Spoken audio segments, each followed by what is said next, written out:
여러분 안녕하십니까. 뉴스와이드 시작하겠습니다. 어제 98%의 찬성으로 당대표로 선출된 이준석 개혁신당 대표가 오늘 압수수색을 당했습니다. 명태균 공천 개입 의혹과 관련했습니다. 이 대표는 당시에 국민의힘 당대표였습니다. 당시에 공관위원장이었던 윤상현 의원은 어제 특검 조사를 받았죠. 여기에 홍준표 전 시장이 새로운 의혹을 제기했습니다. 2021년 윤석열 전 대통령이 국민의힘 대선 후보로 선출된 배경에 신천지 10만여 명을 책임당원으로 가입시켜 보았다는 주장입니다. 국민의힘은 근거가 없다며 일축하자 홍 전 시장은 다시 반박했습니다. 또 당권 주자인 장동혁 의원이 전한길 씨가 참여하는 유튜브에 출연하기로 하면서 논란도 이어지고 있습니다. 오늘도 정치권 소식으로 시작하겠습니다.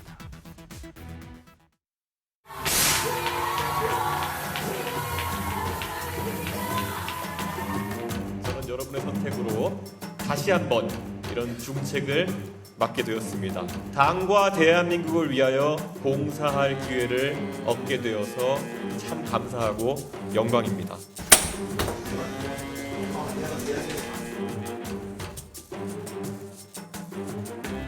할 때까지 조금 대기할 거로 보입니다. 네. 잠시 대기하고 변호사 오면 뭐 진행이 되겠죠. 시기가 공교롭다. 전당대회 끝나고 나가지고 오늘 이제 보통 당 지도부의 새로운 운영 계획이나 이런 것들을 얘기하고 언론도 그런데 관심이 있어야 될 상황인데 제가 뭐 현행범도 아니고 네. 그런 상황에서 뭐 급작스럽게 진행할 필요가 있느냐? 오해 살 일을 안 했으면 좋겠어 특검이. 네, 두 분과 하나씩 짚어보도록 하겠습니다. 김종욱 더불어민주당 정책위 부의장, 최경철 매일신문 편집위원 나오셨습니다. 어서 오십시오. 예. 안녕하세요. 오늘 이준석 대표에 대해서 압수수색이 진행이 됐습니다. 사실 뭐 윤상현 의원에 대해 압수수색이 꽤 됐기 때문에 당시 당대표였던 이준석 대표에 대한 강제 수사는 뭐 예정된 수순입니다. 네, 뭐 당연한 거겠죠. 예. 윤상현 의원이 공관위원장이었다면 당대표는 이준석 당시 당대표였었기 때문에 예. 당연히 이 공천 관련된 모든 문제의 핵심적인 라인은 윤석열 대통령, 그다음에 그 당시에 김건희 씨 이 두 사람과 윤상현 공관위원장, 이준석 당대표 이 사인이 인지했는지 여부이겠죠. 그다음에 또 통화 내역 같은 경우는 녹취 내용에서 이미 나왔기 때문에요. 내가 윤상현한테 다 얘기를 해놨어라고 예. 하는 녹취가 나와 있었고 그걸 확인하게 되는 김건희 씨의 녹취 내용도 나온 상황이고 예. 오늘 내용을 들어보니까 윤상현 의원도 통화를 했다라고 본인이 특검에서 진술했다라고 하는 거니까 예. 마지막 코드는 그 당시 당대표였던 이준석 지금 현 개혁신당 대표가 이걸 인지했는가 여부를 예. 확인하게 되면 전체적인 그림이 나오는 상황이기 때문에 저는 뭐 저건 당연한 수순이었다고 생각을 합니다. 예, 당에서 공천 관련해서 업무를 책임지는 사람이 공관위원장이 한 명이 있고 당대표가 있으니까 두 책임자에 대해서 지금 강제 수사가 이루어지고 있는 것 같습니다. 지금 이준석 대표는 오늘 뭐 인터뷰에서 공교롭다라고 얘기를 했지만 최 의원님 어떻게 보면 예정된 수순인데 개혁신당이 전당대회를 앞두고 있었어요. 오히려 그거를 특검에서 좀 기다려준 것 아니냐는 해석도 가능하거든요. 그런 배려는 좀 있었던 것 같습니다. 예. 일찌감치 압수수색 영장 발부받아 놓고 그렇고 전당대회 전에 하면은 아무래도 정치적 중립성을 위반할 수 논란이 있다. 더 논란이 커지겠죠. 커지니까 예. 그렇게 좀 시간 조절을 한 것 같고.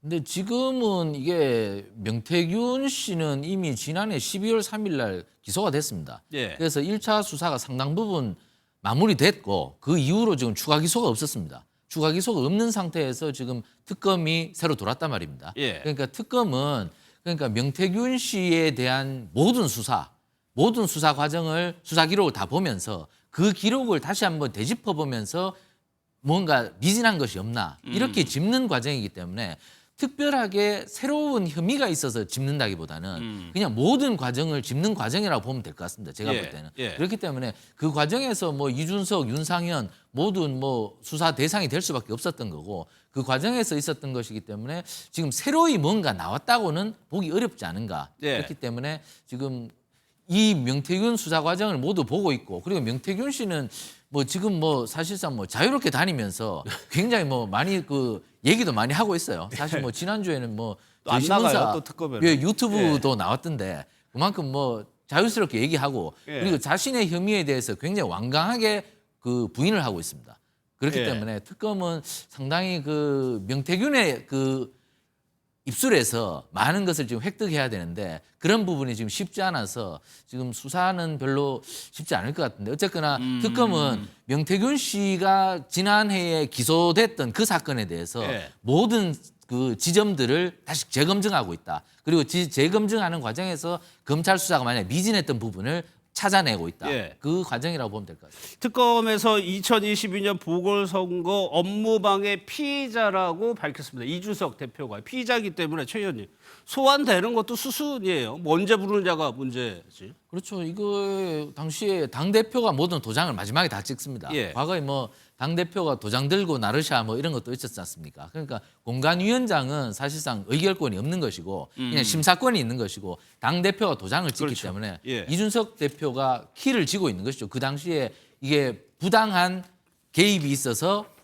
부당한 공천이 이루어졌는가? 예. 이것은 이준석 대표가 최종 책임을 지는 것이기 때문에 오늘 그 수사의 정점까지 온 것이고 결국 이준석 대표는 지금 뭐 계속 부인하고 있고 예. 그리고 작년 12월 3일 날 그 명태균이 기소될 때에도 이준석 대표는 전혀 뭐 다른 혐의를 받지 않았기 때문에 자신은 뭐 결백을 계속 주장하고 있고 그런데 지금 이게 제가 이 시청자 여러분께 드리고 싶은 말씀 우리나라 정당의 공천 심사가 굉장히 허술합니다. 허술하다고요? 굉장히 허술합니다. 그렇기 때문에 서류가 별로 없고 그리고 이 개입이 이루어졌는지 안 이루어졌는지 그런 네. 과정이 별로 없고 이렇기 때문에 검찰이 이것을 찾기가 매우 쉽지 않을 것이다. 그러니까 허술하다는 거는 그 시스템적으로 뭐 근거를 남기고 이런 그렇습니다. 작업이 부족하다는 그렇습니다. 거죠. 이게 공천심사 가보신 분들 다 보셨겠지만 네. 질문 별로 거의 안 하는 그 공천심사위원들도 있고 네. 그러니까 심사 자체가 좀 의아한 심사 구석이 많기 때문에 이게 검찰이 이거 법률의 잣대를 들고 이 공천심사 과정을 그 아주 내밀하게 들여다본들 이게 예. 불법이 과연 나올 것인가 이게 공소유지가 될 것인가 예. 이것은 사실 명태균 씨도 그런 과정을 잘 알기 때문에 아마 지금 굉장히 자신의 혐의를 부인하고 있고 이런 건데 어쨌거나 이 수사가 예. 정점에는 지금 왔지만 이 결말이 법적 처벌까지 이어지기에는 좀 예. 어렵지 않나 저는 이렇게 조금 생각을 합니다. 그럼 정치적인 의미도 짚어볼게요. 어제 전당대회를 뭐 전당대회라는 것이 정당에 있어서는 어떻게 보면은 가장 큰 행사일 수도 있는데 그렇게 되면 오늘 이제 최고위원회나 회의 열면서 우리 당은 이렇게 하겠다라고 공언을 해야 되는 자리에서 압수수색을 당했단 말이에요. 그러면 개혁신당이 이제 대선에 패배하고 보수 제3당으로서 무언가를 해보려는 거에 제동은 걸린 거잖아요. 제가 볼 땐 특검이 그런 정치적 고려를 했다고 생각하지 않습니다. 예. 그러니까 특검 같은 경우는 한정된 시간이 분명히 있는 거죠. 그리고 이 사건 같은 경우는 광범위한 사람들에 대해서 판단을 해야 되는 것이고 또 김건희 특검 같은 경우도 마찬가지입니다만 소위 사건이 너무 많이 있는 상황들이에요. 그래서 예. 하나하나 타이밍을 맞춰가지 않게 되면 다음 수사에 차질을 가질 수밖에 없는 측면입니다. 그런데 말씀하신 것처럼 개혁신당이 앞으로 잘 나가게 하기 위해서 특검이 수사의 기회를 뒤로 밀어든다고 말씀하시면 국민들이 납득하기 되게 어렵겠죠. 예. 그다음에 또 하나 중요한 건 뭐냐면 말씀하신 것처럼 국민의힘이 잘 몰랐을 거라고 말씀하시는데 저는 그렇게 생각하지 않아요. 예. 왜냐하면 윤석열 전 대통령이 뭐라 그랬냐면 김영선이를 공천 좀 해줘라 그랬는데 말이 많네 당에서. 예. 그럼 당에서 엄청나게 말이 많았다는 얘기예요. 결론적으로. 말이 없는데 말이 있다고 얘기했겠습니까? 그러면 말이 많았다는 건 김영선 공천 문제와 관련해서 당내에 논란이 많았다는 거겠죠. 예. 근데 그 논란을 갖다가 일방적으로 권력의 힘으로 눌렀겠죠. 그럼 누를 수 있는 힘이 어디에 있을 것인가? 그럼 저희가 추정할 때는 현직 대통령이라는 힘, 그 다음에 공관위원장이라는 힘, 그 다음에 최종적으로 도장을 찍는 당 대표의 힘 예. 이런 힘들이 작동하지 않는다면 알 수 없는 거다라는 거 하나 하고 또 하나는 검찰이요. 제가 알기로는 수사 엄청나게 많이 해놨어요. 명태균 보고서라고 하는 게 나와 있었고 예. 그 보고서 문제와 관련해서 소위 작년도 10월, 11월 달 이후에 수사가 진척이 안 돼서 문제인 거지. 만약에 그 내용들을 지금 특검이 가지고 있다면 예. 그 내용까지 맞춰봐야 되는 거잖아요. 하나하나요. 그럼 당연히 불러서 확인을 해봐야죠. 명태균은 제가 볼 땐 대부분 진술을 했고 그 엄청난 통화 녹취 내용들도 다 확인한 측면이 있기 때문에 저는 지금 상황은 특검이 그냥 아무것도 없이 한 게 아니라 예. 대부분 증거를 가지고 지금 예를 들면 하나하나 맞추고 있다고 보는 게 더 맞다고 예. 봐요. 그러니까 그렇게, 그것이 네. 객관적인 증거냐 아니면 진술이냐 이 부분인데 그 얘기하신 게 이 부분이에요. 윤석열 전 대통령이 명태균 씨하고 2022년 5월 통화에서 내가 윤상현 위원장, 그러니까 상현이한테 얘기할게라고 얘기한 부분을 어떻게 연결시키냐는 건데 윤상현 의원은 일단 전화는 받았다는 얘기예요. 그러면 최종 다음에 생각해 볼 수 있는 게 전화는 받았지만 나는 얘기 안 했다. 이걸 어떻게 입증하냐는 거거든요. 그러니까 그 전화가 대통령이 위력을 행사하였는지 예. 위력을 강압을 행사하였다면 그것은 이게 정당의 선거 공천 업무를 방해한 것이죠. 예. 그러니까 이게 불법이 되는 것인데 위력이 아니고 그냥 말부조 정도, 그냥 뭐 지나가는 말로 그냥 말부조 정도로 했다면 그것이 위력이 될 수는 없기 때문에 그리고 윤상현 의원도 그것을 공관위원들에게 자신의 힘으로 위력을 행사하였다면 이것이 불법이 되는 것이지만 예. 자기는 오늘도 진술을 하였다시피 나는 거기에 위력을 행사한 적은 없다. 나도 솔직히 선호도는 예. 김영선 의원에게 있었지만 내가 그 위력을 공관위원들에게 행사하지는 않았다고 부인을 하였기 때문에 예. 그렇기 때문에 이것이 공관위원회의 정상적인 업무를 방해하였다는 이 법적인 처벌로 이어질 수 있느냐 예. 이런 질문을 할 수가 있거든요. 그렇기 때문에 저는 윤상현 의원이 만약에 공관위 회의석상에서 속기록에 나는 윤상현 공천관리위원장으로서 김명선 의원이 아주 적합한 것 같은데 이렇게 한번 가봅시다. 이런 말이라도 있었다면 그것은 그렇죠. 뭐 위력 예. 행사가 되겠죠. 하지만 그런 기록이 전혀 없고 예. 그리고 공관위원들을 전부 조사했을 때 그런 이야기 들은 적 없는데 이렇게 한다면은 이것은 사실상 그 위력이 행사되었다고 보기 어렵기 때문에 예. 저는 이게 과연 이게 불법적인 권한 행사였는지 이것은 사실 조금 구정하기가 증거를 잡기가 조금 어렵지 않나. 예. 지금 뭐 여러 가지로 뭐 말부조한 것은 나옵니다. 그러나 말부조가 과연 이게 위력의 행사로 직결되는지 이것은 좀 문제가 있다고 봐야 되겠죠. 예. 윤상현 의원은 이제 뭐 전화는 받았는데 뭐 개입하진 않았다 취지로 진술을 했다고 지금 보도가 나오고 있는 상황입니다. 그런데 그 부분은 지적할 수 있겠죠. 그렇다면 전화를 받았다면서 왜 전화는 전화 안 받았다고 부인했느냐. 여기서 약간 거짓말 논란이 일 수가 있거든요. 당연히 만약에 본인이 전화를 받았다고 얘기한다면 소위 대통령의 전화를 받아서 자기가 공관위원장으로서 권한을 행사한 거니까 예. 그러니까 권한을 행사하지 말아야 될 현직 대통령이 당 공천에 개입했다는 거기 때문에 이건 실정법 위반이 되는 상황이고 정치적 중립을 위반하는 사안이 될 수밖에 없는 거고요. 저희는 정황을 얘기할 수밖에 없는데 아까도 말씀드렸잖아요. 말이 맞네 당에서 이렇게 얘기했고 그 앞에 뭐가 있냐면 김영선이 내 선거를 엄청 많이 도와줬으니 예. 뭔가 해줘야 되는 거 아니야라고 얘기를 한 게 있습니다. 이게 이제 윤석열 전 대통령의 얘기라고 한다면 그 다음에 김건희 씨가 한 얘기가 있어요. 뭐냐면 당선인이 그 당시 이제 지금 윤상현에게 전화를 했는데 하여튼 당선인 이름 팔지 말고 이렇게 얘기했어요. 당선인 이름 팔지 말고 문제가 있다는 걸 알았다는 거죠. 이름 팔지 네. 말라고 얘기했었으니까 그냥 밀라고 했어요. 밀라고 했다라는 얘기입니다. 밀라고 했다라고 얘기하는 거는 김영선이라는 사람이 될 수 있도록 윤상현 의원에게 얘기했다는 거잖아요. 예. 이걸 예를 들면 압력으로 이해할 수 없을까? 그다음에 또 그다음 얘기가 뭐냐면 권성동하고 저기 윤환홍이가 반대하잖아 보니까 이렇게 얘기를 해요. 예. 그러면 이게 말이 많아지는 상황이거든요. 그러니까 한쪽은 김영선 전 의원의 공천을 반대하고 있고 한쪽은 찬성하고 있는 상황인데 어떤 형태로든지 예. 공관위원장에게 전화한 내용대로 공천이 됐다고 얘기한다면 이건 외압이라고 인정할 정황은 충분히 있는 거죠. 전 그래서 여기에 대해서 확인하기 위해서 예. 저는 이준석 그 당시 당대표 본인이 전화 통화하면 다 클라우드에 다 저가 연동된다면서요. 예. 전 이런 내용들을 쭉 보고 또 하나는 이 이준석 그 당시 당대표가 김건희 씨랑 통화를 합니다. 어떤 통화냐? 포항에 있는 지방선거 문제와 관련해서 서로 상의할 일이 있다고 전화해서 가고 봐달라고 얘기하고 서로 통화한 내용들이 있어요. 예. 그럼 이 얘기는 뭐냐? 당대표가 아무런 권한이 없는 대통령 부인과 만나서 포항에 있는 선거를 얘기했다는 게 되잖아요.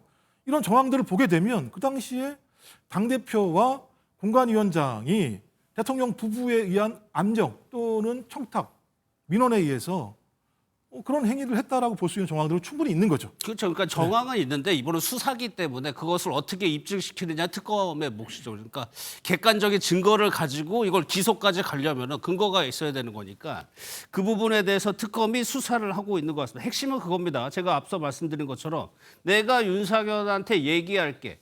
이것이 전달이 됐고 이것이 공천 과정에서 어떻게 영향을 미쳤냐인데 그때 녹취하고요. 윤상현 의원이 조사를 받고 나서 한 얘기가 있습니다. 그 얘기까지 한번 들어보겠습니다.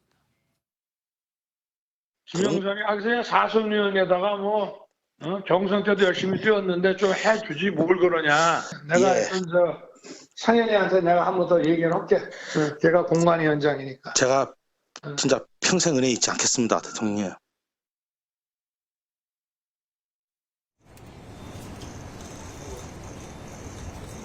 윤 전 대통령이 김영선 전 의원 공천해야 된다고 직접 연락했어요. 아니 그런 거는 제가 가서 봤죠. 김영선 의원 공천 관련해서 윤 전 대통령 부부로부터 연락 받으신 적이 없다. 이런 그거는 이제 뭐 제가 성실하고 진실되게 말씀드렸으니까 또 다 아시게 될 거고요. 성실하게 얘기했으니까 다 아시게 될 것이다. 그러니까 지금 특검 수사에서 진전이 된 거로 전화 온 적 없다고 했다가 이제 전화 왔다는 진술까지는 확보를 한 것 같아요. 이제 진술 번복한 게 확인된 거죠. 이준석 대표 이제 불러서 조사할 테고 거기서 또 진전된 진술이 또 나올 수가 있겠죠. 그러면은 윤 전 대통령 부부를 만약 소환 조사했을 때 더 진전된 내용이 나올 수 있을 것 같다는 얘기입니다. 그런데 이런 상황에서 최후 후보라고요. 지금 최호 전 경기도 의원이 숨진 채 발견됐다는 뉴스가 오늘 오전에 나왔습니다. 이 내용도 지난해 이준석 대표가 윤 전 대통령 부부가 개입한 거 아니냐는 식의 의혹을 제기했던 인물입니다. 당시에 이준석 대표의 인터뷰 한번 보겠습니다. 제가 의심하라면은 평택도 참 다이나믹한 공천이었다. 그래가지고 그 여론조사 1등 압도적으로 하는 사람이 날아가고 제 기억에 3, 4등인가 4등, 5등인가 하는 사람들끼리 뭐 경선하고 이래가지고 뭐 됐던 걸로 기억하는데 그래서 최종적으로 또 지고 정장선 시장한테 그렇기 때문에 이게 공천이 정상적으로 이루어지지 않았던 건 맞는데 이게 포항 관련해 가지고는 대통령이 저한테 뭐라고 한 말이 구체적으로 있지만은 평택은 제가 들은 게 없어요. 이게 다른 겁니다. 그러니까. 포항은 직접적으로 들은 얘기가 있지만 평택은 없다. 이게 좀 다른 부분이다. 그러니까 당시에 이 평택시장의 보궐선거 공천 과정을 보더라도 좀 최호 의원이 공천을 받는 게 좀 의아하게 받아들여진 상황이었던 것 같아요. 그러니까 이게 그 김영선 전 의원하고 거의 유사한 케이스나 마찬가지 상황이거든요. 그러니까 소위 그 김영선 전 의원 같은 경우도 본인의 해당 지역구에서 경쟁력이 낮게 나온 상황이었었고, 그래서 윤환홍 의원 이런 의원들 같은 경우는 본인들이 얘기했던 지금 현직 의원입니다만 그 의원이 그 당시 후보가 됐으면 좋겠다라고 얘기했었는데 그렇게 안 된 상황인 거죠. 근데 이 건도 마찬가지입니다만 윤 전 대통령과 상당히 가까운 관계에 있었고 선거 과정에서 상당히 많은 도움을 줬었고 근데 그 지역에서는 경쟁력이 없었는데도 불구하고 가장 경쟁력이 있는 후보를 탈락을 시키고 그 자리에 꽂은 거기 때문에 이건 막강한 힘이 아니고서야 그렇게 할 수 없다라고 하는 측면과 관련해서 상당히 논란이 많이 됐던 거고 좀 그렇다면 그 내용만으로도 제가 볼 때는 김영선 전 의원 문제와 관련해서 지금 벌어지고 있는 수사 내용과 동일한 수사가 앞으로 진행될 수밖에 없었을 거라고 본인도 판단했을 거라 생각이 들거든요. 일단 이제 특검에서는 아무런 조치를 취하지 않았음에도 불구하고 최호 씨 같은 경우가 저런 어떤 극단적인 선택을 한 부분에 대해서 망자에 대해서 뭐 이렇게 쉽게 얘기할 수 있는 부분은 아닙니다만 케이스 자체가 너무 유사하기 때문에 그런 부분에 대한 우려들 자체가 이렇게까지 사태를 몰고 온 것이 아닌가라는 생각이 들기 때문에 뭐 일단 이 부분은 수사를 제대로 계속 진행할 수 없는 부분 측면이 있기 때문에 이 사실 자체에 대한 내용 자체가 정확히 밝혀질 수 있을지의 여부는 망자는 얘기할 수 없고 이 문제와 관련해서 특검 수사 과정에서 이런 외압을 넣은 내용들의 구체적인 예를 들어 증거들이 나오게 된다면 사실 그때 가서야 확인될 수 있는 내용이라 생각이 듭니다. 최 의원님 일단 특검에서는 접촉한 적이 없다라고 얘기를 했어요. 검찰 조사는 뭐 한번 받은 적이 있는 것 같고요. 돌아가셨기 때문에 지금 뭐 사실 뭐 이게 다른 혐의가 나온다 하더라도 뭐 조사할 수가 으로 없죠. 처벌할 수가 없기 때문에 뭐 조사도 지금 불가하고 그렇기 때문에 이 건은 뭐 더 이상 뭐 얘기가 나올 수가 없을 것 같습니다. 물론 이 건도 굉장히 좀 의구심이 가긴 하지만 이게 뭐 지금 돌아가신 분이 뭐 나오셔서 이 건은 진전이 어려울 것 같고 어찌됐든 지금 핵심은 그거죠. 지금 공관위원들을 전부 다 수사를 해야 됩니다. 공관위원들을 전부 다 불러서 그 과정에서 김영선 의원에 대해서 어떤 압박이 있었는지 그것을 수사해야 되는데 그것도 제가 아까 말씀드렸다시피 그 공관위원들의 심사 자체가 굉장히 좀 어떻게 보면 좀 허술한 점도 많고 하기 때문에 그게 정확하게 나오지 않을 것이고 이게 우리나라 정치가 굉장히 좀 후진적인 부분이 있는 게 이게 역대 모든 대통령 그 측근들 특히 뭐 문재인 정부나 뭐 다 마찬가지였습니다. 문재인 정부 청와대에서도 엄청나게 많은 분들이 총선에 출마했습니다. 그러면 그 총선에 출마하면 그 공관위원들은 이렇게 생각할 겁니다. 아, 대통령이 미는 사람들이구나, 이 사람들은.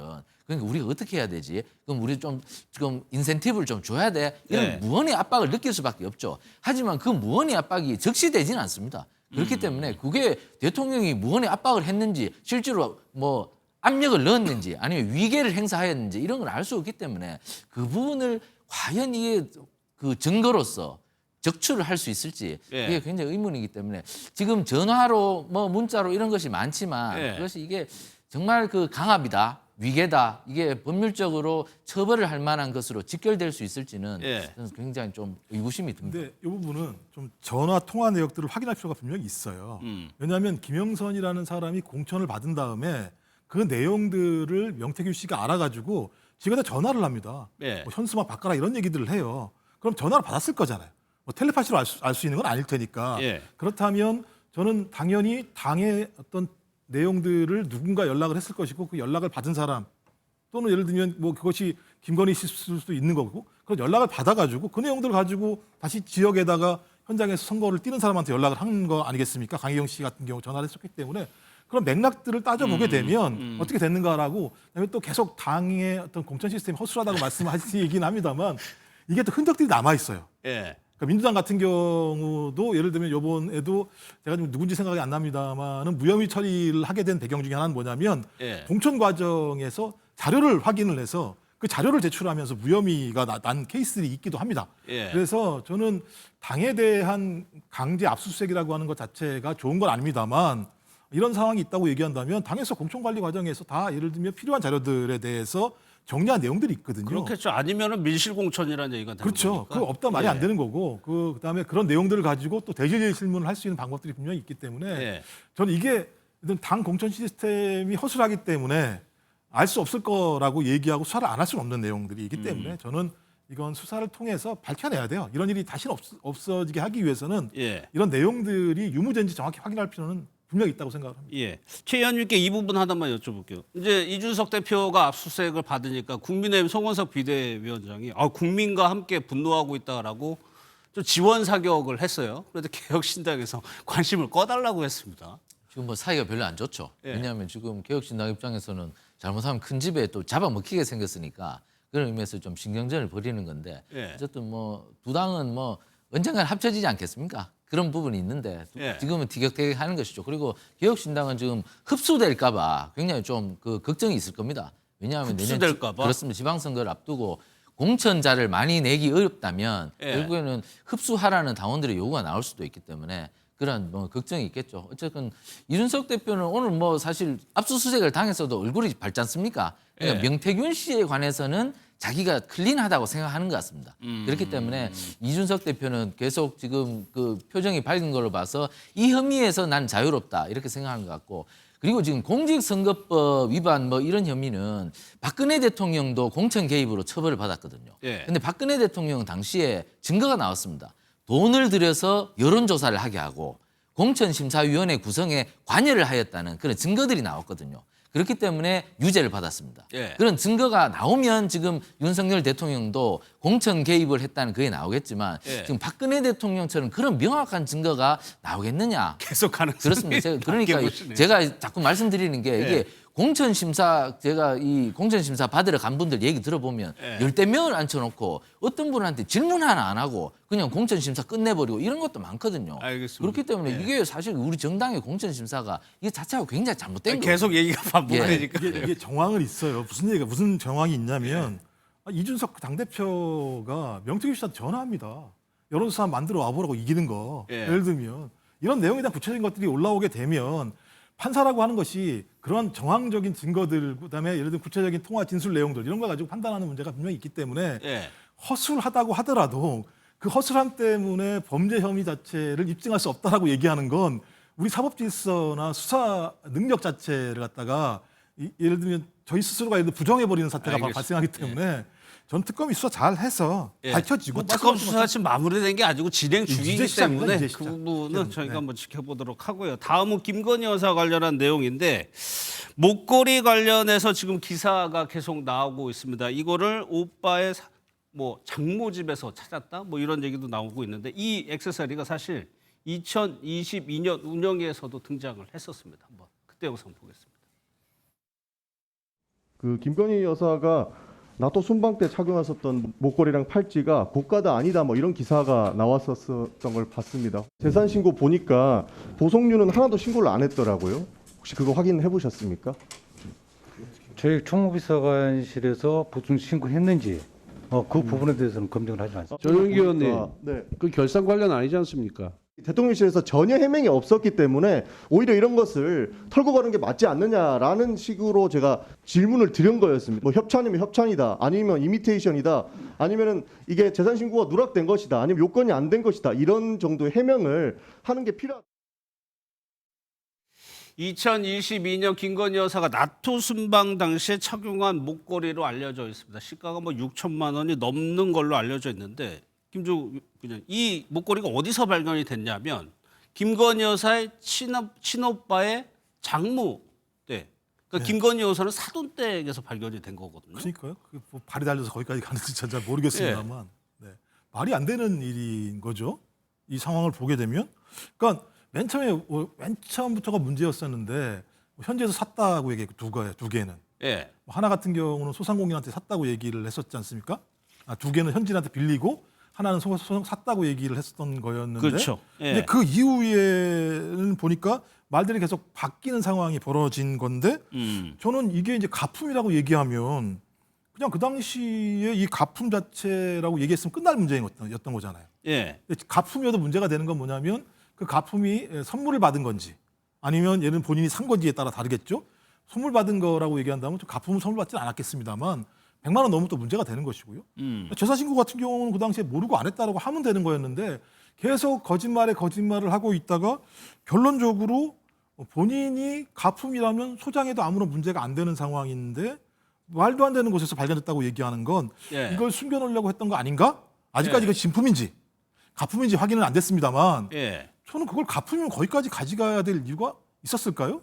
그 이상한 점이 좀 많아요. 해명을 그러니까 설명이 안 되는 차차히 내용들인 들어오다 거죠. 보면 최 의원께서는 어떻게 이게 해명이 그럼 애초에 해명하고 지금의 해명하고 또 달라져 있고 여러 가지 좀 의문점은 있거든요. 그럼 김종욱 부위원장님 그 지적이 사실 맞죠. 예. 이게 대통령실에서 영부인이 그것도 나토 같은 지금 전 세계의 주목이 끌리는 행사에 가서 예. 영부인께서 하고 있는 그 장신구에 대해서 설명의 의무를 다하지 못한 것이죠. 당시에 뭐 빌린 거다, 아니 모조품이다 이렇게 명확성을 갖고 그 설명의 의무를 다해야 하는데도 그때는 뭐 말 바꾸기식으로 한 것 같아요. 그러니까 지금 이게 자업자득입니다. 사실 이게 모든 것이. 그러니까 그때 대통령실이 굉장히 좀 제2부속실도 없었고 이렇기 예. 때문에 그 지금의 이 문제를 그 초래하고 있는 것인데, 근데 지금 뭐 어쨌든 결론적으로 봤을 때 모조품이냐 진품은 지금 그 쟁점이 아니고요. 예. 저것을 사실 검찰이 지금 특검이 의심하고 있는 것은 이거 뇌물로 받았는 것이냐,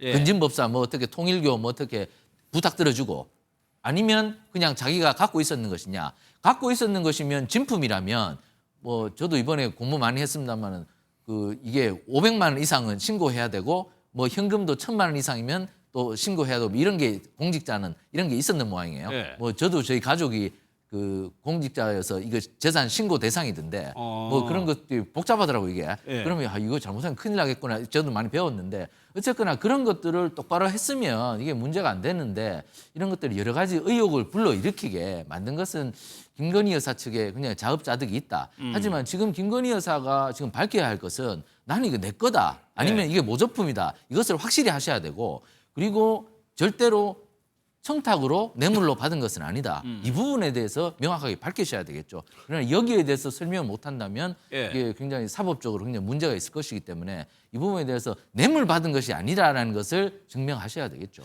그러니까 이게 앞서 윤상현 의원 사례도 그렇고 이게 본인이 문제가 없다면 처음에 애초에 설명, 해명을 솔직하게 하면 될 텐데 그 해명이나 진술이 바뀌기 때문에 의심이 더 가는 상황이 되는 거거든요. 그러니까 그 나토 행사할 때 다 보시겠습니다만 본인 거의 모든 사람들이 볼 수 있을 만큼 다 보이는 상황인데 예. 그걸 가품으로 했다라고 하는 것도 좀 지금 이해가 안 되는 거고. 아니 해명도 뭐라고 이제 보도 나온 게 뭐라면 다른 영부인들도 착용하는 경우가 있어서 착용하게 됐다.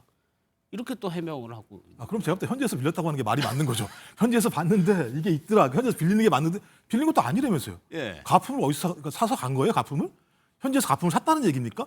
설명이 안 되는 거고 예. 핵심은 그런 거죠. 근데 사례가 있잖아요. 그러니까 예를 들면 통일교에 있는 윤 본부장이라는 사람이 건진법사를 통해서 이건 다른 사람입니다만 목걸이 6천만 원짜리 전달하려고 했다. 근데 건진법사가 잊어버렸다. 말도 안 되죠. 6천만 원짜리 잊어버렸다는 게. 또 하나의 사례는 최재형 목사 같은 경우는 실제로 백을 전달을 했었고 백을 받았다라고 하는 게 확인이 된 거잖아요. 예. 그러면 이것도 만약에 가품이 아니고 진품이라면 본인이 산 게 아니라 이것도 누구한테 받은 거일 수도 있잖아. 그럼 이미 2건 정도 같은 경우에 선례가 있고 또 그날 우리 그 최재형 목사가 확인했던 그 몰래 카메라 내용들을 보게 되면 또 다른 사람이 와서 또 뭐가 들고 있는 또 백이 보이지 않습니까? 예. 이런 상황을 봤을 때 이 핵심은 가품 명품 문제가 진짜 말씀하신 것처럼 대통령 부인이라고 하는 권력을 활용하려고 주변 사람들이 여기다 로비를 하는 과정에서 이런 명품 목걸이 또는 명품 백 이런 것들을 전달한 정황 자체에 상징적인 사건이 아닐 것인가라고 하는 부분을 들여다보는 측면이 있기 때문에 이게 사실로 드러난다면 코바나 콘텐츠 같은 경우는 관저로 들어가기 이전에 일종의 로비 창구로 활용됐다라고 하는 측면들이 확인되는 예. 거거든요.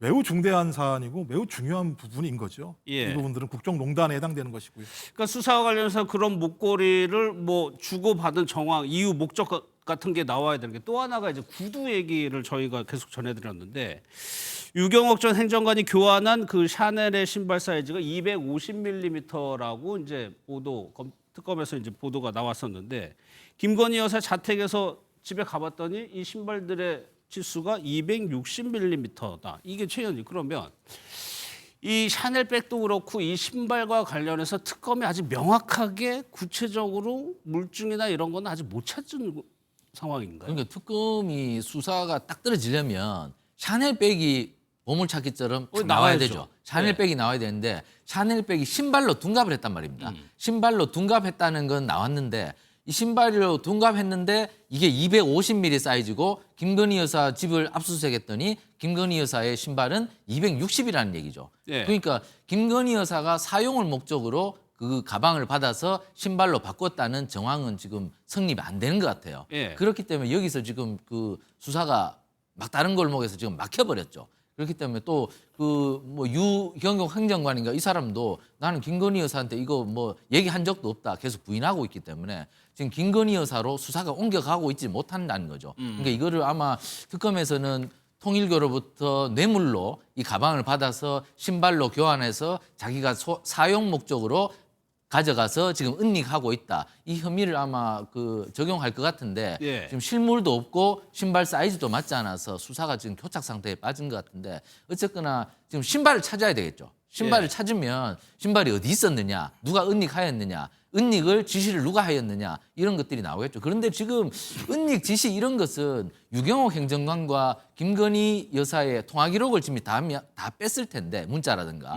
여기에서 또 안 나왔는 것 같아요. 그렇기 때문에 이게 참 그 또 밝히기가 어려운 것 같아요. 아니 근데 이런 상황에서 오늘 또 나온 보도가 뭐냐면 김건희 여사의 오빠가 특검 조사를 받으러 소환이 됐다는 얘기면은 일단은 김건희 여사 거의 이제 오빠까지 수사가 되는 거면 거의 지금 턱 밑까지 온 거죠. 턱 밑까지. 그러니까 지금 예를 들면 모든 수사의 끝것은 이제 김건희 씨일 예. 거고 김건희 씨의 오빠까지 소환 조사할 정도라고 한다면 저는 그러니까 일단 그 이전에 3인방이라고 얘기하는 최측근이 모든 내용들을 가장 잘 아는 사람들 테니까 3인을 따로따로 불러서 조사를 했었고 뭐 아직까지 확인은 안 되는 겁니다만 그러니까 당일날 했었던 두 행정관의 진술 내용이 다르다라는 얘기를 확인을 했었고 예. 그다음에 오늘 오빠까지 오게 된다면 저도 8월 6일 김건희 씨를 불러내기 위한 모든 사전 준비는 거의 다 끝나간다는 생각이 들고요. 그래서 지금 뭐 저기서 김건희 씨 같은 경우도 신발 사이즈 문제는 핵심은 아니라는 생각이 들어요. 대부분 조적 지열이죠. 따지고 그렇죠. 보면 실제로 뭐 16가지의 혐의가 있는 사안이고 실제적으로 13건 정도가 걸려 있는 거거든요. 핵심적인 사안 자체가. 그래서 저는 이제 그 전까지 수사된 내용들 말고 새롭게 수사하는 내용들 같은 경우가 좀 속도를 냈던 것 같고 그래서 저는 뭐 조만간 특검이 구체적인 내용들을 가지고 한번 좀 브리핑을 좀 하지 않을까 생각이 들긴 해요. 그렇게 그렇게 진행이 된다면 저는 뭐 지금 저희들이 말씀하셨던 것처럼 뭐가 안 나왔다 이런 말씀들을 많이 하시는데 예. 뭐 안 나온 건 안 나오는 것대로 나온 건 나온 것대로 진술이 엇갈린 것은 왜 엇갈린지에 대한 부분까지 설명을 한다면 저는 서서히 실체에 좀 접근해 들어가지 않을까 이렇게 생각을 합니다. 알겠습니다.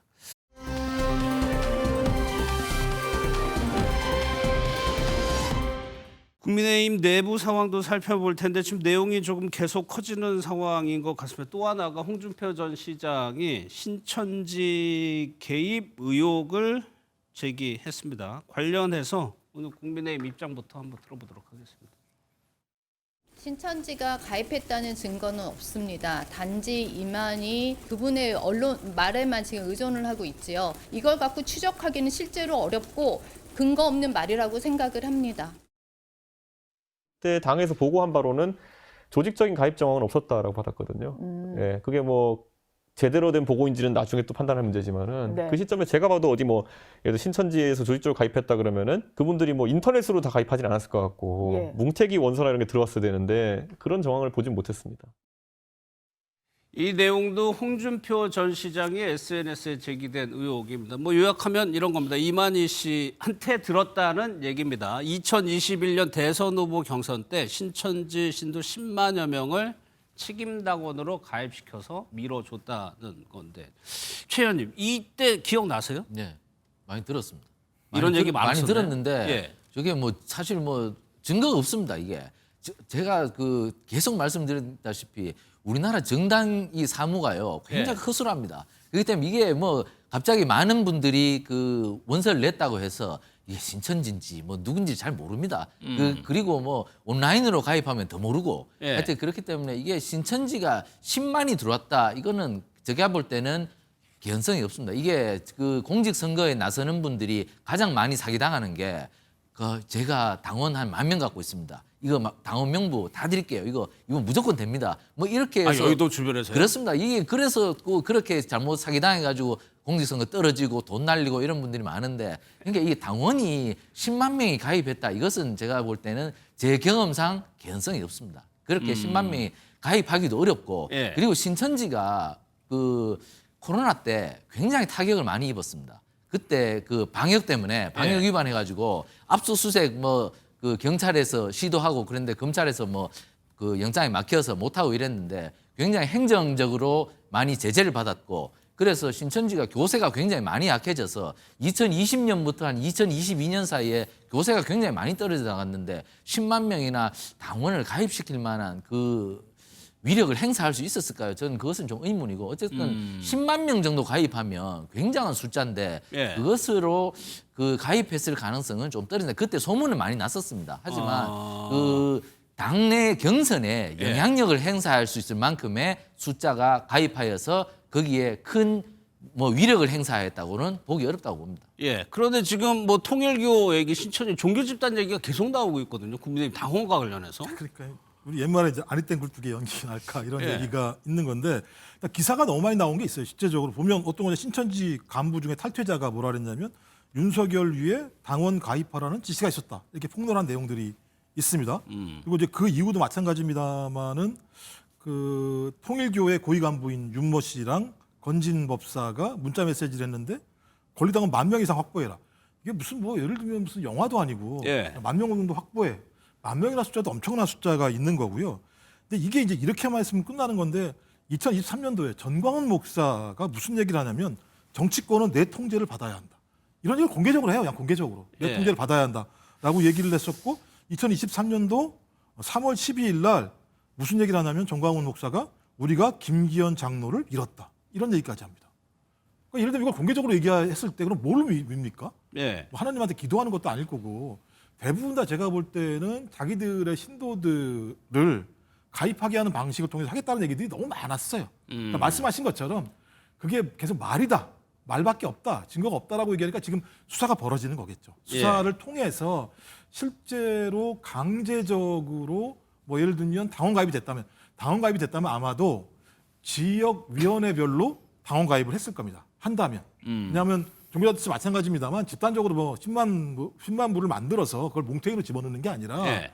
다 자기들 교회 교구들이 있을 거 아니겠습니까? 그럼 이 지역에다가 뭐 몇천 장씩 이렇게 하는 식으로 했을 거예요. 그리고 그런 얘기가 돌기도 했었어요, 실제로. 예. 사실 확인은 안 되는 겁니다만 예. 그런 부분과 관련해서 몇 가지 진술들을 확인을 하고 또 거기에 나와 있는 뭐 탈퇴자 같은 사람들 아까 말씀드렸던 이런 사람들 뭐 내용을 확보를 해서 실제로 그런 일이 있었다라고 것을 확인한다면 이건 매우 중대한 문제인 거죠. 그러니까 종교 예. 집단이 자기의 신도들을 강제로 당원으로 입당하게 만들어서 그 사람들에게 오도를 줘서 특정한 사람들을 뽑게 하는 행위가 벌어졌다라고 하는 것이고 그걸 정치권의 핵심적인 인사들이 활용했다라고 얘기하면 예. 그럼 이건 헌법 위반 행위예요. 왜냐하면 우리 헌법에는 정당은 민주적으로 운영돼야 된다고 돼 있는데 완전히 제가 볼 때는 위법적인 행위로 반헌법적 행위가 벌어졌다는 거기 때문에 예. 이건 말이 아니라는 걸 좀 말뿐이라고 하는 사실이 밝혔으면 좋겠습니다만 저는 이 본질을 명확히 밝혀야 된다. 정당의 민주화를 위해서라도 예. 생각합니다. 정황은 있는 것이 2021년 11월에 권성동 의원이 당원이 한 19만 명이 새로 가입했다. 이런 얘기를 한 적이 있습니다. 이게 홍 전 시장이 보라는 인터뷰였던 것 같은데 그때 영상 한번 보겠습니다. 2차 경선 때 당원 투표 반영 비율이 30%였어요. 예. 그때 당원 투표 결과가 거의 더블 스코어 정도로 이렇게 차이가 난 걸로 제가 들었고요. 한 4.5% 내외로 우리가 승리한 것으로 저는 그렇게 알고 있습니다. 근데 이번에 이제 당원 투표 비율이 50%잖아요. 예. 그런데 이번에 이제 좀 특이할 만한 점은 19만 명의 당원이 새로 가입을 했어요.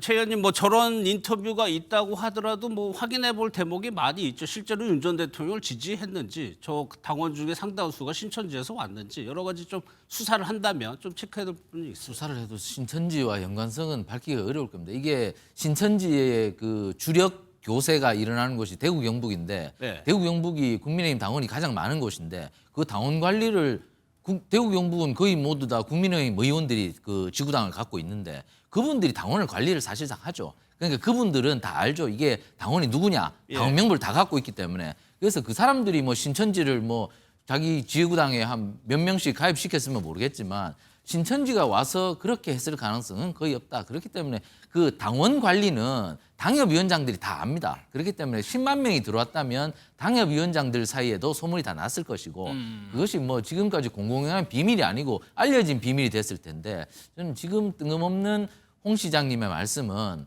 홍 시장님은 지금 사실 국민의힘이 좀 미워서 국민의힘이 좀 해체되고 새로운 형태의 정당으로 갔으면 하는 것이 홍 시장님의 마음인 것 같아요. 네. 그렇기 때문에 그 여러 가지 경선에 대해서 불법성을 계속 주장하고 계시는데 저는 증거가 좀 부족한 것이 아니냐. 물론 그런 말은 들으셨겠죠. 신천지 많이 들어왔다고 얘기하더라. 그것은 결국 카드라 통신이고 결국에는 홍 시장님은 지금 뭐 국민의힘이 여러 가지 자신이 경선을 2번이나 지다 보니까 그런 의미에서 국민의힘 전체적으로 정당이 너무나 좀 야속하고 그래서 저런 마음이 드신 마음이 모르겠지만 지금 저게 사실 근거가 별로 부족하다. 그렇기 때문에 저 말이 그 개연성이 갖기는 어렵다. 이게 홍 시장님이 2022년도에 경선에서 패한 것은 당시에 그 친홍이라는 그룹이 당내에 없었습니다. 사실 의원들이 좀 붙어줘야 됩니다. 친홍이라는 그룹을 만들어서 그분들이 당원을 포섭을 해서 당원들이 홍 시장을 찍게 만들었어야 되는데 그게 안 돼서 홍 시장이 당시 윤석열 대통령한테 졌거든요. 그러니까 홍 시장은 그때 결심을 하지 않습니까? 아, 당원이 많은 대구시장이 내가 돼야 되겠다. 그래서 다음 경선에서는 내가 TK를 확실히 잡아서 당원에서 이겨야 되겠다. 이렇게 했는데 그게 또 이번에도 안 됐지 않습니까? 그러니까 저게 당원 마음을 잡기가 생각보다 쉽지가 않은 겁니다. 그렇기 때문에 홍 시장이 이번에 하는 게 아무래도 과거에 대한 넋두리가 아닐까 저는 이렇게 생각을 합니다. 아니 홍 시장도 이런 의혹이나 좀 주장을 하면 근거를 같이 제시하면 좋을 것 같은데 들었다는 수준의 얘기다 보니까 바로 반박을 당하거든요. 아니 이제 그런 거죠. 그러니까 예를 들면 이만희 씨에게 이 얘기를 들었다고 얘기하잖아요. 이만희 씨 같은 경우는 거의 교주 아닙니까? 그러니까 이렇게 말을 들은 거는 믿을 수가 없는데 최수진 대변인 말에 의하면 이준석 당대표의 말은 믿을 수 있다. 이렇게 말하는 것도 말이 안 되는 거죠. 그러니까 이준석 대표의 말은 믿을 수 있는데 홍준표 전 대구시장 말은 믿을 수 없다. 이건 이제 조사해 봐야 되는 측면들이 분명히 있는 거죠. 그리고 홍준표 전 대구시장이 야속했을 거라고 말씀하시는데 이해가 안 됐을 거라는 생각이 들긴 해요. 2021년도 경선을 했을 때요. 선거인단 50%, 그다음에 국민여론조사 50%였어요.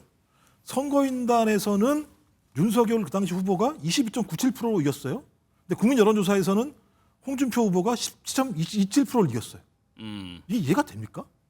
적어도 국민 여론에 지지하는 사람을 뽑아줘야 그 사람이 대선에서 승리할 수 있다고 생각할 수 있는 거잖아요. 근데 오히려 선거인단 투표에서는 22.97% 차이가 났다니까요. 예. 그러니까 어떻게 선거인단에서 이렇게 큰 차이가 날 수 있지?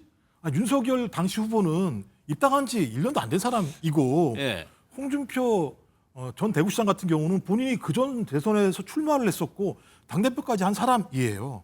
전 이런 측면이 있었기 때문에 이만희 씨한테 물어봐서 그런 일이 있다고 얘기를 하니 그런 정황이 있을 거라고 판단할 수밖에 없는 거고, 그렇다면 저는 국민의힘도 마찬가지인데 홍준표 전 대구시장의 말뿐이다라고 얘기할 게 아니라 수사하십시오. 우리 아무런 문제 없습니다.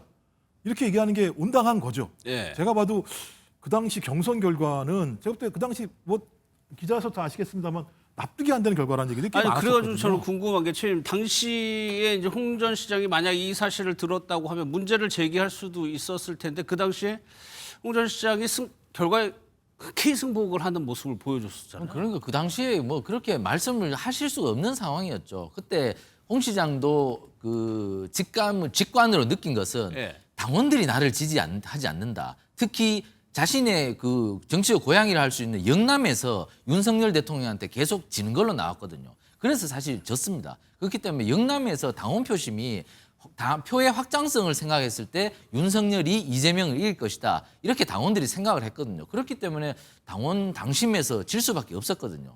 그것을 자신이 압니다. 근데 지금 와서 저렇게 하시는 말씀은 지금 제가 아까 드리는 말씀처럼 계속해서 당내 경선에서 이번에 사실 그 후보를 뒤집고 이런 점이 많았지 않습니까? 예. 그런 부분에서 자꾸 이렇게 자꾸 당을 운영하느냐. 예. 그래서 당이 이거 못마땅하다. 이렇게 생각하셔서 그때가 기억도 다시 소환하시는 것 같은데 그때 기억은 제가 봤을 때 홍 시장도 당심에서는 지고 있었다는 것을 아셨습니다. 그때도. 알겠습니다.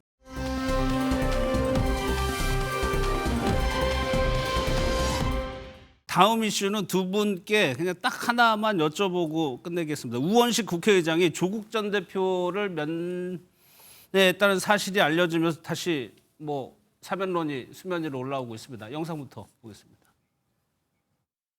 사면은 대통령의 고유 권한이기 때문에 그에 대해서 논하는 건 좀 적절치 않고, 또 우원식 국회의장님하고는 개인적으로도 오랫동안 인연을 가지고 계신 분이었기 때문에 아마 이런 특별 접견 형식으로 해서 뭐 그다음에 그리고 최근에 또 건강을 걱정할 만큼 또 무덥지 않습니까? 네네. 그래서 그런 부분 관련해서 접견이 이루어진 것으로 저는 이해합니다. 뭐 너무 특별한 의미를 부여를 안 하셨으면 좋겠어요. 하지만 국회의장은 국가의전서열 2위죠. 지금 개인적으로 만났다고 하더라도 정치적 해석이 붙을 수밖에 없는데 왜 만났다고 보세요? 그러니까 뭐 설명은 인간적인 측면이라고 얘기하고요. 뭐 과거에 같이 혁신위원도 했었었고, 예. 그다음에 아마 조국 전 대표의 어떤 뭐 후원 회장도 했던 이런 경험들이 있어서 같다고 합니다만 말씀하신 것처럼 국회의장이기 때문에 본인이 면회를 갔을 때 발생할 정치적인 어떤 파장이 있을 거라는 건 분명히 알았을 겁니다. 예. 그렇다면 이 정치적 파장, 그것이 긍정적이든 부정적이든 우원식 국회의장이 짊어질 몫이다라고 저는 그렇게 생각을 하고요. 또 하나는 사면권 문제는 대통령의 고유한 권한이라고 얘기를 하는데요. 대통령의 고유한 권한이라고 하더라도 그건 국민으로부터 위임받은 권한입니다. 예. 그렇다면 저는 대통령이 충분히 국민들의 여론들을 살펴서 결정할 거라 생각이 들기 때문에 정치권에서 충분히 또 조국 혁신당이든 아니면 민주당 내 일부 의원이든 저는 충분히 조국 전 대표에 대한 사면 얘기를 했다고 생각이 들어요. 이제 저는 이걸 더 얘기할 필요는 없다는 생각이 들고 8월 15일 날 광복절 특사 문제와 관련해서는 대통령이 국민에게 위임받은 권력인 만큼 국민 여론들을 잘 살펴서 거기에 따라서 고유하게 결정할 문제다. 저는 더 이것이 파장되는 것이 오히려 조국 전 대표에게 더 좋은 영향으로 갈 건가 아닌가 판단해 본다면 예. 저는 이제는 이 정도 선에서 충분히 공론했다고 생각이 들기 때문에 예. 좀 이제 중단하고 대통령의 고유한 사면 권한의 권리 행사로 맡기는 것이 낫지 않을까 생각합니다. 그럼 최 의원님, 오늘 대통령실에서 정치인 사면 아직 검토 안 하고 있다라고 얘기를 했어요. 그러면 어쨌거나 조국 전 대표 사면은 가능성이 있으니까 광복절 말고 성탈절까지 좀 넘어갈 거라고 보세요? 저는 광복절에는 힘들 거라고 생각합니다. 왜냐하면 지난 대선 때 조국 혁신당이 대선 후보를 내지 않았습니다. 그렇다면 그렇죠. 대선 후보를 내지 않아서 그것에 대한 보온이냐? 그러면 이거 정당을 매수한 거야? 이런 비판에 휩싸일 가능성이 있습니다. 예. 그렇기 때문에 그 지점이 굉장히 대통령께서 부담이 될 것이기 때문에 바로 대선 끝나자마자 2달 만에 8.15 특사에서 물론 지금 조국 전 법무부 장관이 저 혐의를 갖고 저 죄를 갖고 지금 2년이나 살아야 되느냐에 대해서는 사실 논란이 있기도 예. 하죠. 저도 사실 뭐 청와대 출입할 때 저분 민정수석했는데 사실 좀 안타깝습니다. 저렇게 저 정도로 형을 받아야 되는가 사실 안타깝기도 하지만 인간적으로. 하지만 이게 정치는 굉장히 여론에 민감하기 때문에 조국 혁신당이 지난번에 대선 후보 안 낸 것 같고 지금 대통령께 책임을 물을 가능성도 있습니다. 바로 이번에 8.15 특사로 조국 혁신당의 핵심적인 조국 전 법무부 장관을 바로 사면해 준다면 결국 거래 관계가 있었는 거 아니야? 그렇게 또 야당의 공세에도 시달릴 수 있기 때문에 예. 이번에는 조금 신중하시는 게 맞지 않나. 아마 이번에 만약에 한다면 여론의 역풍이 불 수도 있고 그렇기 때문에 대통령께서 아마 고심을 한 끝에 조금 이번에 유보적으로 판단을 내리지 않을까 저는 이렇게 생각합니다. 알겠습니다.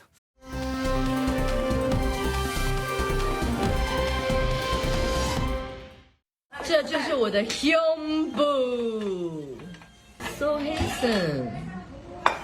Why do you love my sister? 她很美丽啊。 Do you love my sister? Of course, of course. 그날 그녀가 내게 뛰어와서 나를 꽉 안는 순간 나는 전생의 지구를 구했나 봐. 그래서 현생의 그녀와 결혼할 수 있었나 보다.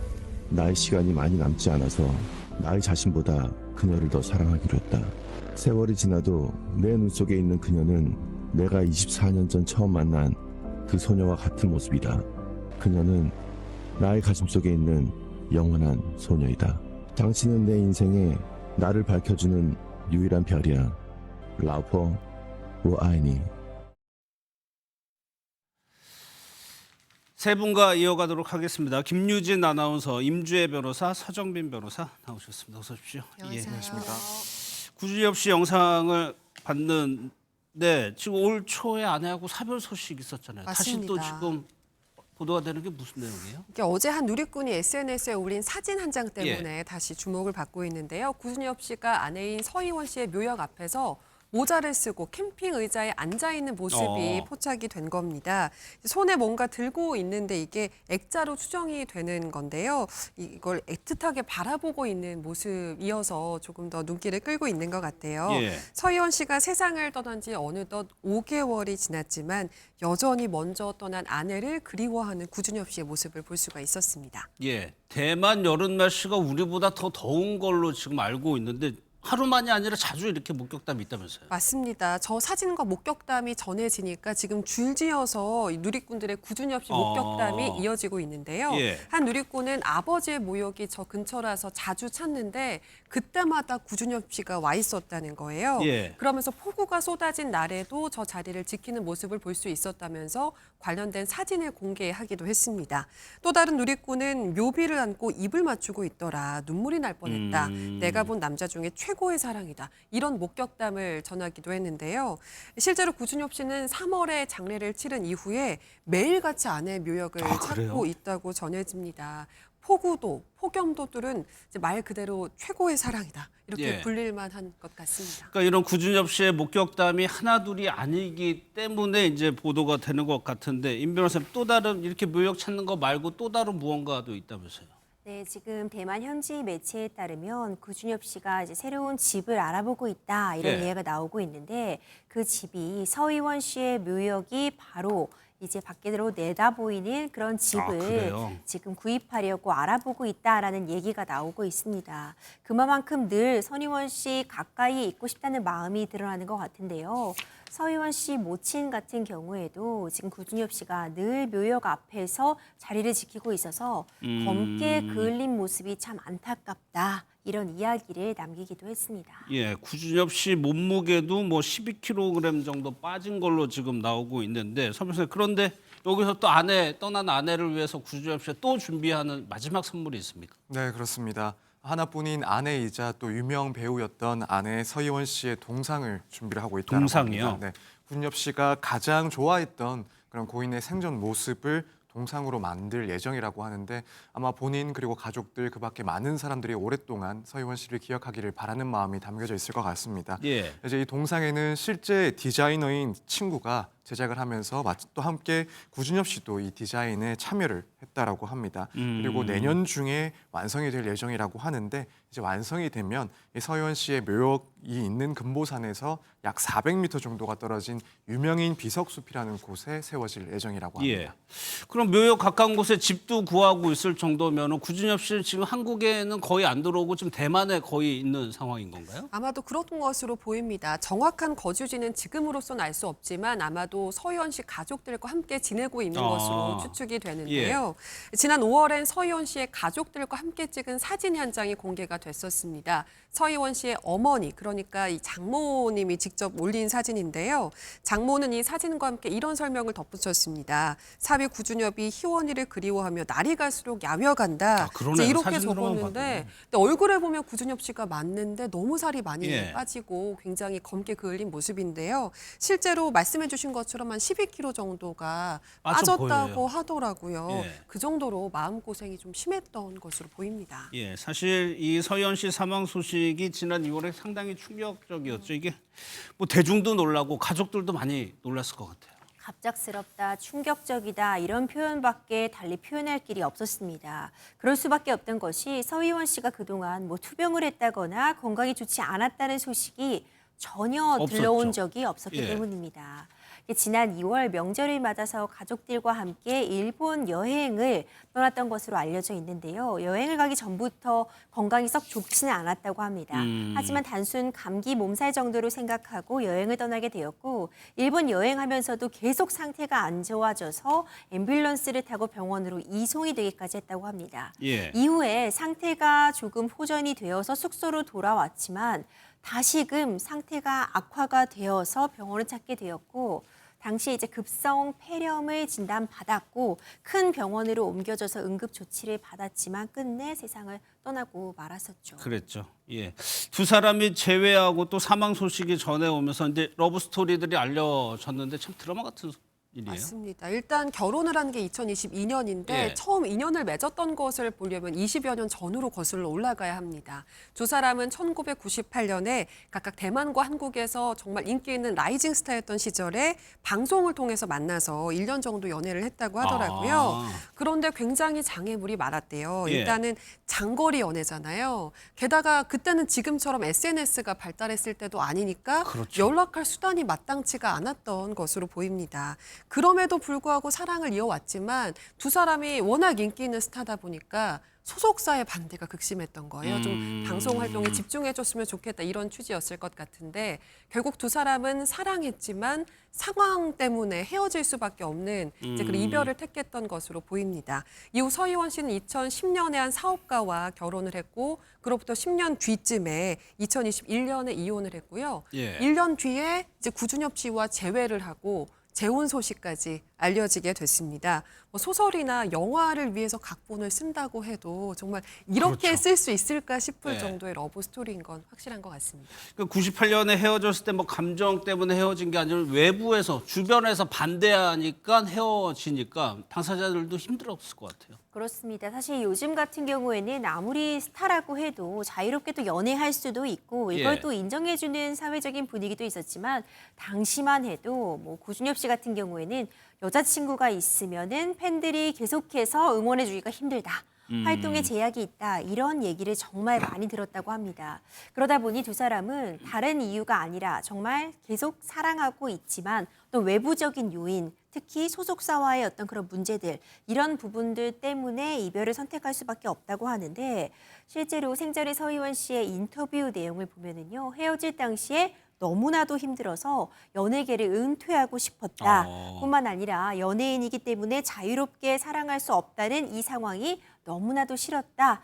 이런 당시 괴로웠던 심정을 고스란히 드러내는 인터뷰를 하기도 했었습니다. 그러니까 저런 감정을 20년 뒤에 다시 알게 된 건데 누가 먼저 그러면은 얘기를 했을까요? 네, 먼저 손을 뻗은 것은 구준엽 씨라고 합니다.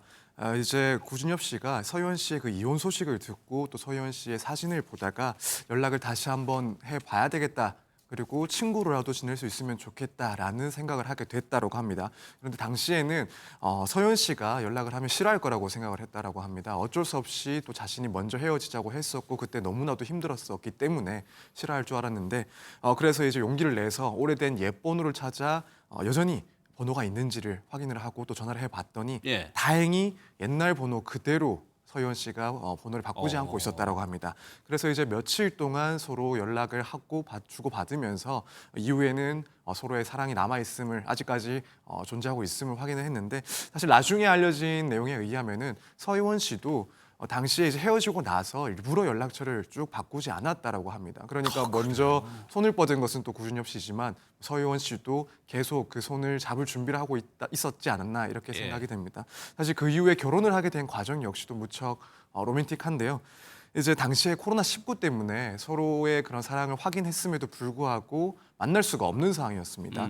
이때 이제 구준엽 씨가 우리가 만나기 위해서는 결혼을 해야 된다. 그것이 유일한 방법이다라고 이야기를 했더니 여기에 대해서 서희원 씨가 흔쾌히 동의를 했다고 합니다.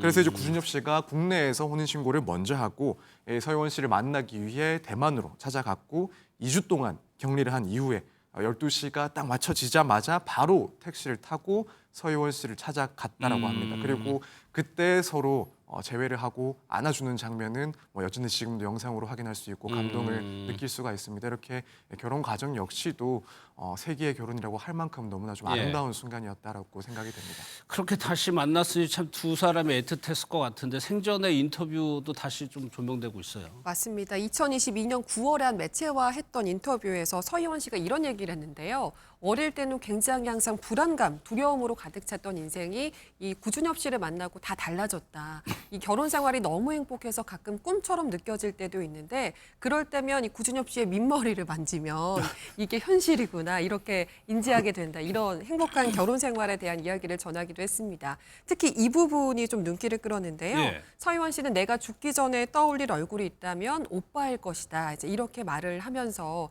구준엽 씨에 대한 굉장히 굳건한 사랑을 표현했는데 그 이별의 순간이 이렇게나 빨리 다가올 줄은 아무도 예측을 하지 못했었죠. 예. 또 하나가 이게 커플 문신을 했다면서요? 그렇습니다. 두 사람이 결혼식을 할 때 보통 이제 반지를 맞춰 끼게 되는데 반지 대신 이제 약지 손가락에 이제 실반지 모양의 문신을 했다고 합니다. 이 실반지 모양의 문신도 남아 있고요. 또 20여 년 전에 두 사람이 좋아했던 노래에서 따온 Remember Together Forever라는 영문 문신을 같이 갖고 있는데 구준엽 씨는 이 문구가 귀 뒤에, 서희원 씨는 쇄골에 새겨져 있는데 마음은 물론이고 몸에도 서로가 영원히 기억되어 있다. 이렇게 얘기해 볼 수 있을 것 같습니다. 예. 앞서 소식을 들어봤지만 구준엽 씨는 당분간 한국에 돌아오지는 않을 것 같네요. 맞습니다. 지금 사별 후에 거의 무기한 활동을 중단한 상태거든요. 팬들은 SNS로라도 이렇게 소식을 알게 되길 기다리고 있습니다. 또 가장 중요한 건 무엇보다 건강일 텐데요. 건강한 모습으로 팬들 옆에 복귀하길 기다리고 있겠습니다. 예.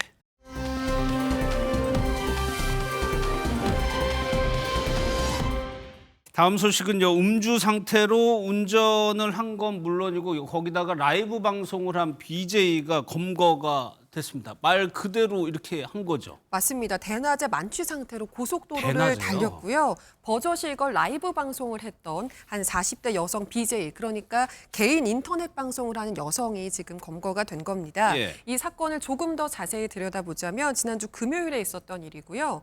여성이 음주 상태로 대구에서 부산까지 약 90km를 운전을 통해서 이동을 했습니다. 더 큰 문제는 운전하는 내내 스마트폰으로 라이브 방송을 진행을 했다는 건데요. 예. 황당하게도 이렇게 음주 운전을 하는 상황을 실시간 생중계를 한 겁니다. 예. 그러니까 본인이 얘기해서 잡힌 거예요? 맞습니다. 라이브 방송 중에 이렇게 얘기를 했어요. 부산 태종대로 가는데 음주 운전을 하고 있다. 본인이 직접 이렇게 방송 중에 언급을 했고요. 이 방송을 본 시청자들이 경찰에 신고를 합니다.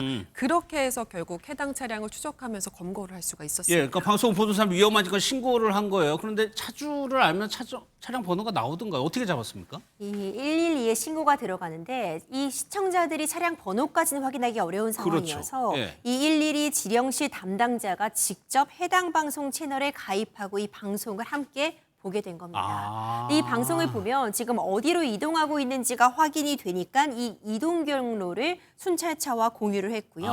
남해 고속도로 대저분기점에서 이 차량을 발견을 해서 인근 사상구 모라동 모라고까지 유도를 해서 정찰을 또 한 겁니다. 기지를 발휘한 거네요. 그러면 이 BJ는 도대체 술을 얼마나 마신 겁니까? 소주 2병을 마시고 이렇게 위험천만한 음주 방송을 이어간 겁니다.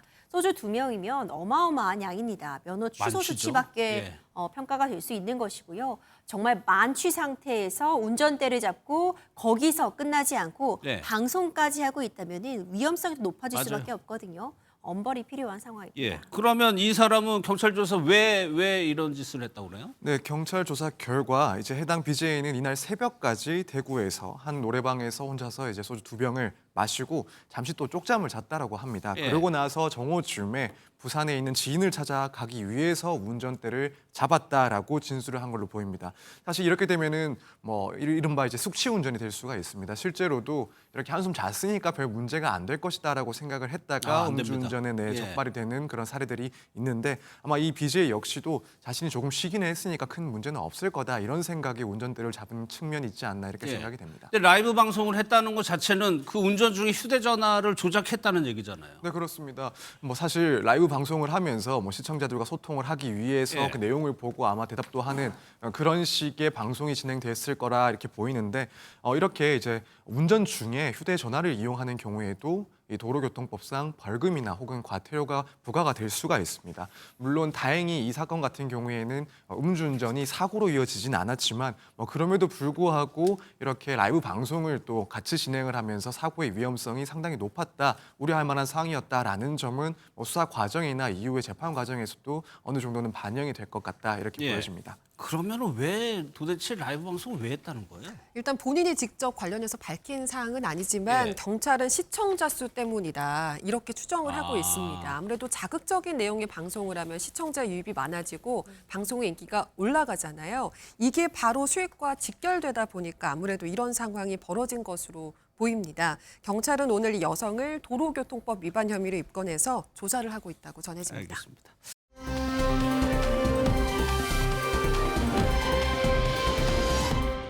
경기 의정부의 한 복지센터에서 살인 사건이 발생을 했습니다. 영상으로 저희가 준비를 했습니다.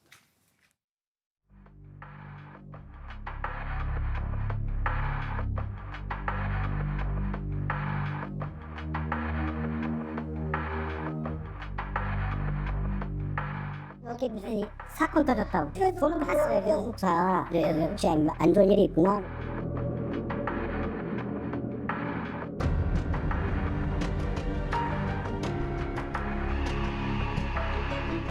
피의자가 또다시 피해자 집에 찾아와 스토킹 처벌법 혐의로 현행범 체포 및 긴급 응급조치 결정하였고 피의자 조사 후 가족에게 인계하여 석방하였으며 바로 잠정조치 신청하였으나 검찰에서 불청구하였습니다.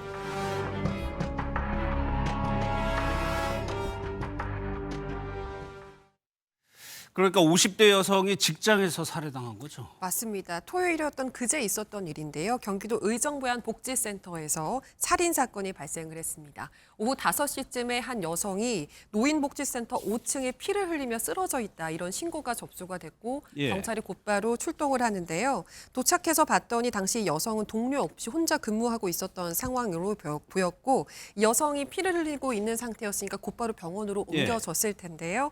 숨졌다고 결국은 전해지고 있습니다. 그럼 범인은 바로 도주를 했던 겁니까? 그렇습니다. 일단 경찰은요. 이전에도 스토킹 관련 신고가 들어왔던 정황을 확인을 해서 용의자를 바로 특정을 했습니다.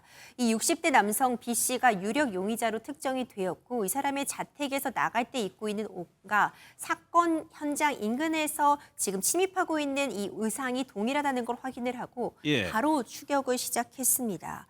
오후에 수락산 방면으로 입산하는 모습까지 확인이 되어서 이후 수색 작업을 펼쳤는데 경찰에 따르면 이미 숨진 상태로 이 용의자가 발견이 된 겁니다. 이 두 사람의 관계를 봐야 될 텐데 예전부터 알고 있던 사이였죠? 네, 그렇습니다. 이 스토킹 범행이 무서운 점이 가해자와 피해자가 서로 알고 있는 사이일 맞아요. 가능성이 높다라는 겁니다. 예. 그렇기 때문에 가해자가 이 피해자의 정보를 상당 부분 알고 있을 그런 위험이 충분히 높다라는 점을 상당히 걱정할 수밖에 없는 유형의 범죄입니다. 지금 이 사건 같은 경우에도 가해자와 피해자는 과거에 노인보호센터에서 1년 정도 함께 근무를 했던 직장 동료 사이였다라고 알려지고 있습니다.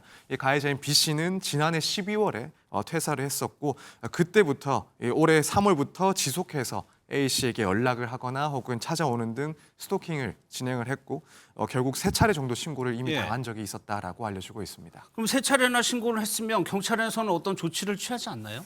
조치들은 있었는데 좀 아쉬움이 남는 부분들이 있습니다. 예. 먼저 지난 3월에 집까지 찾아와서 소란을 피우자 경찰에 신고를 했고요. 이때는 최초의 신고였기 때문에 일단 경고 조치가 나갔습니다. 예. 그 이후에도 또다시 문자 메시지를 계속 보내니까 다시 한번 신고가 있었고요. 이때는 경찰이 스토킹 경고장을 발부했습니다. 예. 여기서 끝나지 않고 그 이후에도 또 스토킹 행위가 지속이 됐습니다. 그때는 이제 단순히 안부를 묻는 정도의 문자였다라는 그런 이유들도 작용을 했지만 집에 찾아와서 계속해서 소란을 피우자 이때는 현행범 체포가 있었고 예. 긴급 응급 조치라고 해서 일단 100m 이내 접근 금지 조치 등은 내려진 상태였습니다. 예.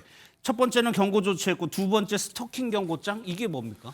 네, 말 그대로 이제 서면으로 피해자에게 더 이상 피해자에게 접근하지 말라라는 내용. 서면으로? 네, 그렇습니다. 그리고 만약에 위반을 할 경우에는 제재가 가해질 수 있다 혹은 강력한 처벌이 될 수 있다라는 그런 경고를 담은 서면을 이제 제공을 하는 겁니다. 예. 사실 여기에 대해서 효과가 있는 경우, 있지 않은 경우 모두 있을 수가 있습니다. 이제 그 가해자에 따라서 이 경고장을 발부받은 것만으로도 이제 두려워서 더 이상의 범행을 멈추는 경우도 있는 반면에 한편으로는 이것 자체가 바로 법적인 효과를 만들어내는 것은 아니기 때문에 단순히 경고라고 생각하고 자신이 해오던 대로 또다시 스토킹 범죄를 하는 경우도 분명히 있습니다. 그리고 지금 이 사건도 이런 경고장에 특별한 효력이 없기 때문에 반복해서 스토킹이 있었다라고 보여지는 그런 사건이죠. 예. 그런데 6일 전 사건 발생 6일 전에도 찾아갔다는 거죠. 맞습니다. 그럼에도. 사건 발생 6일 전인 20일에 피해자가 피해자의 집을 또 찾아갑니다. 예. 이때는 피해자가 지난 6월에 지급받은 스마트워치로 바로 신고를 하면서 경찰이 출동해서 이 피해자를 현행범으로 체포할 수 있었는데요.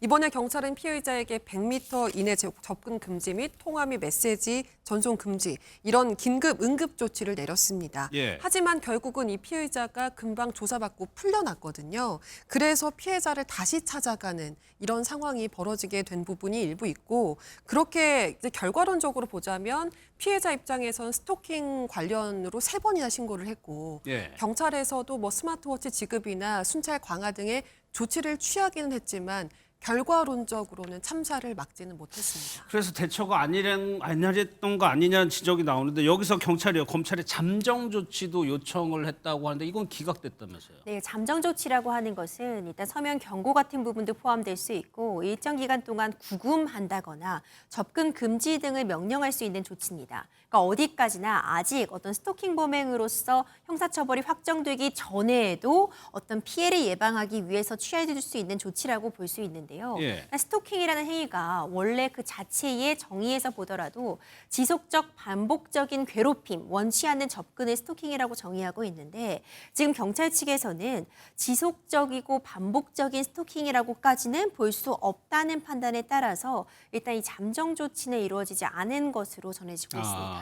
그런데 20일에는 경찰이 가가지고 이 사람을 잡았단 말이에요. 그런데 이번에는 결국에는 못 잡은 거잖아요. 늦게 간 거잖아요. 네, 왜냐하면 이 예. 피해자가 스마트워치를 갖고는 있었는데 착용한 상태가 이번에는 아니었다고 합니다. 핸드백에 이제 걸어둔 상태였기 때문에 뭔가 예. 일이 발생한 즉시 스마트워치를 눌러서 경찰에게 도움을 요청할 수 있는 상황이 못 됐던 것으로 보이는데요. 그래서 경찰 입장에서도 더 빠른 대처가 어려웠던 것으로 보입니다. 예, 그럼 서장님 이 스마트워치를 내가 지금 여기 착용하지 않고 저쪽에 있다. 그런데 이런 위급한 상황이 벌어졌다. 이럴 땐 대처하는 방법이 있을까요? 사실 뭐 빨리 스마트워치를 다시 이용을 해서 신고를 하든가 혹은 스마트폰으로 신고를 하는 수밖에는 없을 것 같은데 예. 이미 그렇게 발생한 상황이 너무나도 긴급하다라고 한다면 이런 것들이 기대하는 것은 현실적으로 많이 어려울 것 같습니다. 그렇기 때문에 이런 스마트워치를 보급한다 하더라도 현실적으로 그런 위급한 상황이 발생했을 때 실용성이 떨어진다라는 비판도 나오고 있는 것이고 따라서 한편으로는 이런 스마트워치를 항시 착용하도록 관리를 해야 된다라는 이야기부터 뭐 예컨대 이런 아까 말씀을 하신 그런 잠정 조치 등을 판단하는 데 있어서 이 가해자의 위험성을 조금 더 면밀하게 분석을 하고 그렇게 해서 추후에 이런 일들이 발생하지 않도록 조금 더 강력한 조치를 선제적으로 할 필요성이 있는 것 아니냐 이런 이야기들도 나오고 있는 상황입니다. 예. 임변에서 간략하게 스토킹 범죄 계속 일어난 이유를 뭐라고 봐야 됩니까? 사실 신고를 하더라도요. 잠정 조치 이루어져도 마땅히 범죄를 막을 방법이 맞아요. 없습니다. 예. 100m 이내 접근하지 말라고 했는데 접근한다고 그 자체로서 바로 어떤 처벌이 이루어지는 것 아니거든요. 그렇다 보니 반복되고 있고 결국 피해자의 단호한 대처가 있어도 반복되는 이 범죄 유형을 막을 수 없다는 점이 가장 큰 알겠습니다. 이유가 아닌가 싶습니다.